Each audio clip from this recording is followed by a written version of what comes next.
வணக்கம் நண்பர்களே, குட்டி ஸ்டோரிஸ் உலகத்திற்கு வரவேற்கிறோம். வணக்கம் குட்டீஸ். இன்று நான் உங்களுக்கு ஒரு அழகான சாந்தமான எறும்பு கதை சொல்லப் போகிறேன். ஒரு காலத்துல பச்சை பசுமையான ஒரு பெரிய காட்டுல ஒரு பெரிய எறும்பு கூட்டம் இருந்தது. அந்த கூட்டத்துல நிறைய எறும்புகள் ஒன்றாக சேர்ந்து சந்தோஷமாக வாழ்ந்து வந்தன. அந்த எறும்பு கூட்டத்துல ஒரு எறும்பு இருந்தது. அது ரொம்ப பெரிய எறும்பும் இல்லை, ரொம்ப சின்ன எறும்பும் இல்லை. ஆனா அது அமைதியாக யோசிக்கிற ஒரு நல்ல பழக்கம் கொண்ட எறும்பு. மற்ற எறும்புகள் வேகமா ஓடுவாங்க, உணவு கிடைச்சதும் அவசர அவசரமா எடுத்துக்கிட்டு போவாங்க. இந்த எறும்பு மட்டும் எதையும் பண்றதுக்கு முன்னாடி ஒரு நிமிஷம் நின்னு சுற்றி பார்த்து யோசிக்கும். ஒரு நாள் எறும்புகளெல்லாம் உணவு தேடி வெளியே போனாங்க. அப்போ ஒரு பெரிய பிஸ்கட் துண்டு கிடைச்சது. எல்லா எறும்புகளும் ரொம்ப சந்தோஷப்பட்டாங்க. வா வா, எடுத்துக்கிட்டு போகலாம் என்று எல்லாரும் ஓடினாங்க. அனைத்து எறும்புகளும் ஒன்னா சேர்ந்து பிஸ்கெட்டை தூக்கிக்கிட்டு கூட்டத்துக்கு திரும்ப ஆரம்பிச்சாங்க. ஆனா வழியில ஒரு பெரிய பிரச்சனை வந்துச்சு. காடு ரொம்ப பெரியது, மரங்கள் எல்லாம் ஒரே மாதிரி இருந்தது. சில எறும்புகள் வழி மாறி போயிட்டாங்க. சில எறும்புகள் பிஸ்கெட் துண்டை கீழே விட்டுவிட்டன.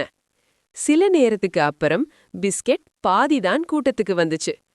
எறும்புகள் எல்லாம் ரொம்ப கவரப்பட்டாங்க.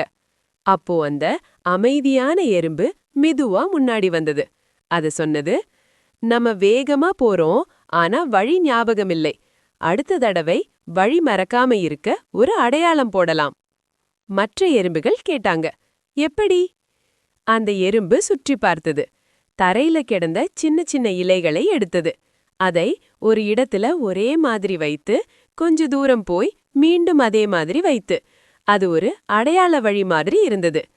அந்த எறும்பு சொன்னது, இந்த இலை அடையாளத்தை பார்த்து நடந்தா நம்ம வழி மறக்க மாட்டோம்.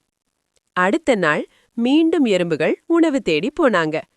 இந்த முறை அந்த புத்திசாலி எறும்பு முன்னாடி நடந்தது. மற்ற எறும்புகள் இலை அடையாளங்களை பார்த்து பார்த்து நடந்தாங்க. யாரும் வழி மாறல, யாரும் குழப்பமா போகல. உணவு முழுசா பாதுகாப்பா எறும்பு கூட்டத்துக்கு வந்துச்சு. எறும்புகள் எல்லாம் ரொம்ப சந்தோஷப்பட்டாங்க. நம்மள யோசிக்க வச்ச எறும்புதான் இன்று நம்ம ஹீரோ என்று சொன்னாங்க. அந்த நாளிலிருந்து எறும்பு கூட்டத்துல ஒரு நல்ல பழக்கம் வந்துச்சு. முதல்ல யோசிக்கணும், அப்புறம் அடையாளம் போடணும், அப்புறம்தான் வேலை செய்யணும். அந்த அமைதியான எறும்பு கூட்டத்துக்கு ஒரு முக்கிய எறும்பாக மாறிச்சு. இந்த கதையிலிருந்து குட்டீஸ் என்ன கத்துக்கிறோம்? அவசரம் வேண்டாம், யோசிச்சு செய்தால் வேலை சுலபம். ஒருத்தருடைய நல்ல யோசனை எல்லாருக்கும் உதவும். மீண்டும் ஒரு அழகான கதையோட உங்களை சந்திக்கிறேன் குட்டீஸ்.